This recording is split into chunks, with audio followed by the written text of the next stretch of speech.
terrorist attack.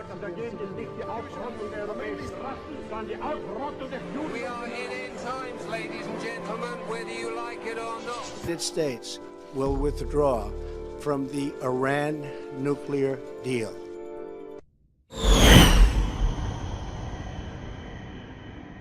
So here's my message to the rulers of Iran. Your plan to destroy Israel will fail.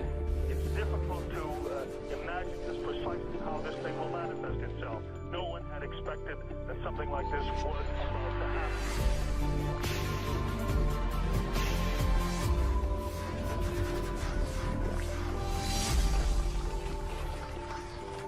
Israeli forces in the northern part of the country are on high alert. They were expecting that Iran would retaliate after several of its soldiers were killed in those previous Israeli strikes. It's clear that just 2 days after Donald Trump pulled the United States out of the Iran nuclear deal, tensions in the Middle East have ratcheted up. Well, remember, Wolf, it's almost exactly 24 hours since this all started and escalated so rapidly, but such a sharp, stark juxtaposition between what we're seeing here behind me, this almost bizarre level of quiet, and what we saw last night. מי שיפגע בנו, אנו נפגע בו שבעתיים. ומי שנערך לפגוע בנו, נפעל לפגוע בו קודם לכן. The Israeli military says it hit more than 50 Iranian targets within Syria. Intelligence sites, military bases, munitions facilities. By daylight, some Syrians were shrugging them off. We're not scared of any missiles, says this man. Israelis slept in their shelters, says another, while we stood on rooftops to watch our army's achievements. A spokesman appearing on television.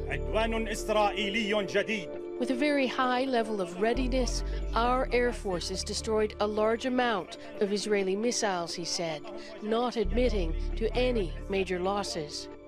But the target of the strikes, Iranian soldiers and advisors and Shia militias trained and financed by Tehran, can be spotted up and down Syria, sent in for years now to help the president Bashar al-Assad win the war. A couple of nights ago, Israel's military ordered that all of the bomb shelters in the Golan Heights, like this one here, be opened up so the public can come and use them.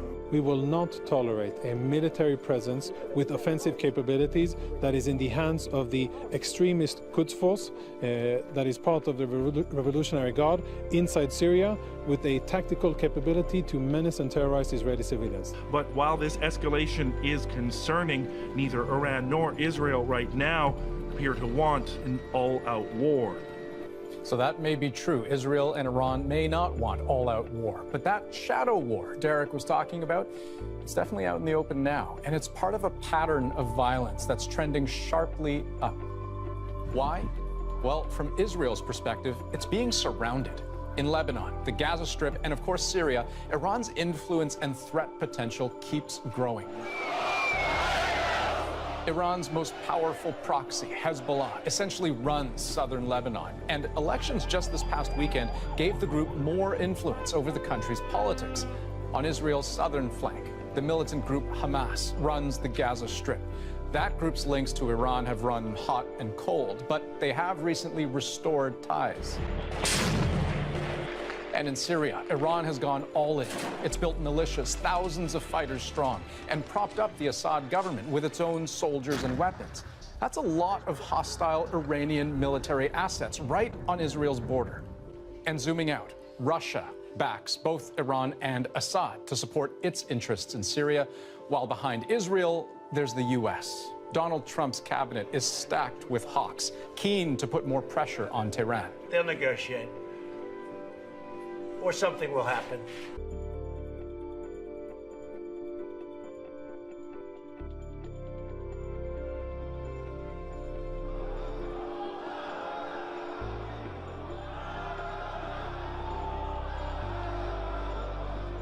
Are the hardliners winning the day?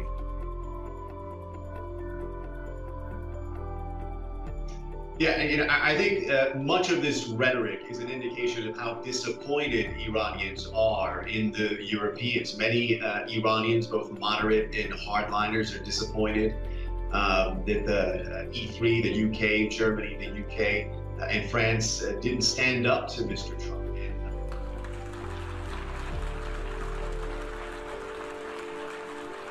Israel will not permit any force on earth to threaten its future. And here's my message to all the countries represented here. Whatever resolutions you may adopt in this building, whatever decisions you may take in your capitals, Israel will do whatever it must do to defend our state and to defend our people.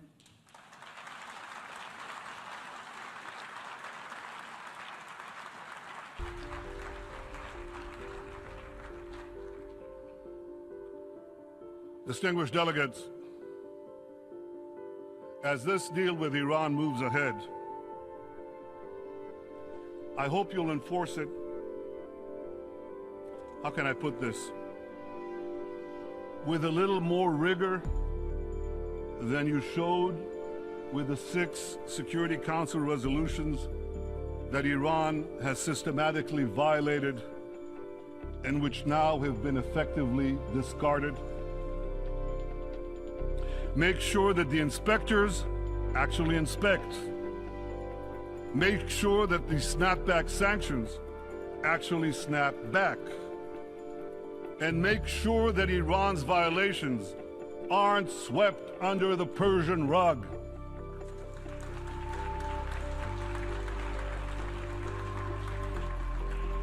Well, of one thing I can assure you, Israel will be watching closely. What the international community now needs to do is clear. First, make Iran comply with all its nuclear obligations. Keep Iran's feet to the fire.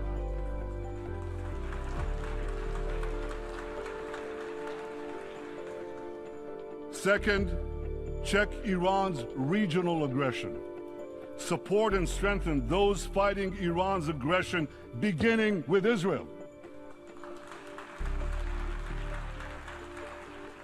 Third, use sanctions and all the tools available to you to tear down Iran's global terror network.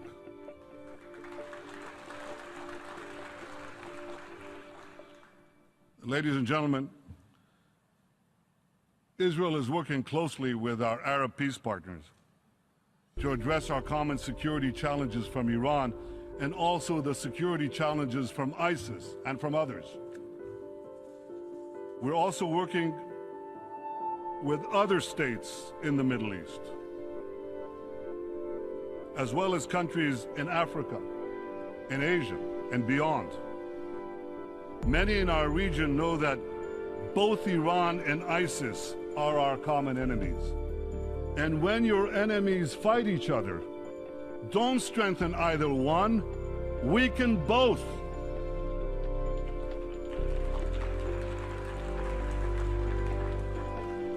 Common dangers are clearly bringing Israel and its Arab neighbors closer. And as we work together to thwart those dangers, I hope we'll build lasting partnerships for security, for prosperity, and for peace. But in Israel, we never forget one thing.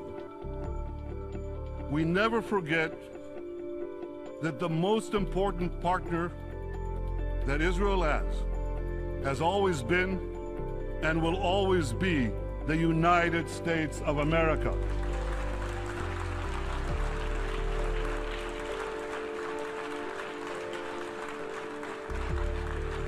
The alliance between Israel and the United States is unshakable.